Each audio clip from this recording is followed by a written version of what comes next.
Hello family. So in this session we're going to look at budgeting, and as you can see the agenda on the screen.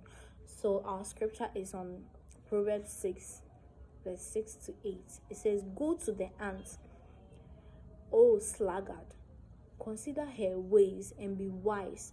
Without having any chief, officer, or ruler, she prepares her bread in summer and gathers her food in harvest."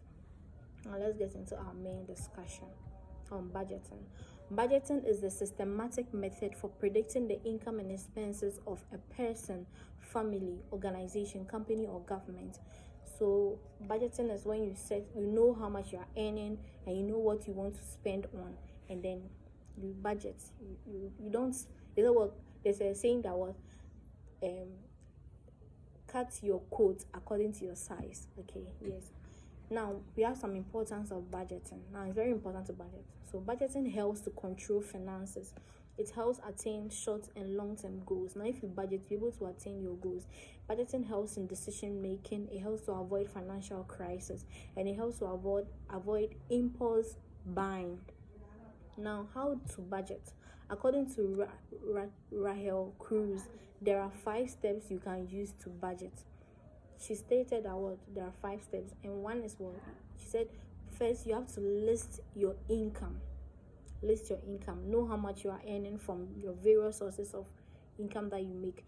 List them all down. You can get a book, a journal for your budgeting.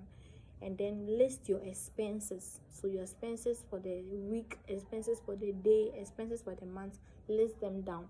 And then you subtract. The third point is that subtract your expenses from your income.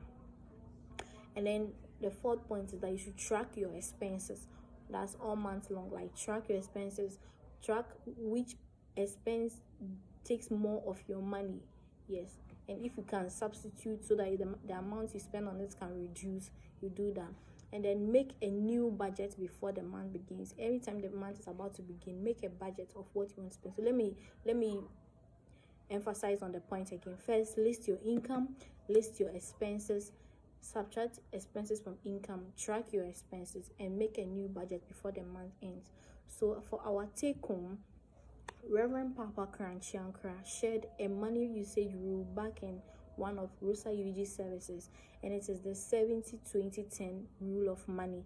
He said 70% of your income should be used by you, 20% of your income should be saved, and 10% of your income should be given to God as tithes, as stated in Malachi chapter 3 verse 8. So that's that for our main discussion. Now for our business news, for our local business news, on Tuesday 16 September 2025, mobile money in Africa boosts growth, financial inclusion, and socioeconomic opportunities. With 1.1 billion registered accounts, $1.1 trillion transactions, contributing to a $720 billion higher combined GDP in 2023. So mobile money is really doing well here. Now for our international business news, on Thursday 18 September 2025, FedEx Corp is forecasted to lose $1 billion due to trade volatility, primarily due to tariffs and a loss of a key exemption for low value goods. This reduction is primarily due to lower shipments from China and higher customs clearance costs. The company is working on cost reductions. So for our quotes, our ending quotes is from Anthony Robbins. Anthony Robbins is an American author and a coach. In his quote, he stated, "Every problem is a gift. Without problems, we would not grow." So anytime you're having a problem, don't see it as like something that will break you. Just know that it's an opportunity to grow. So you look at the solutions to it and you apply the solutions and you grow out of it. If you stayed to this time, I want to thank you very much for staying. Please hit the plus sign to follow, like, comment, and share to your friends and family. Thank you so much for your time. See you in our next session. Bye.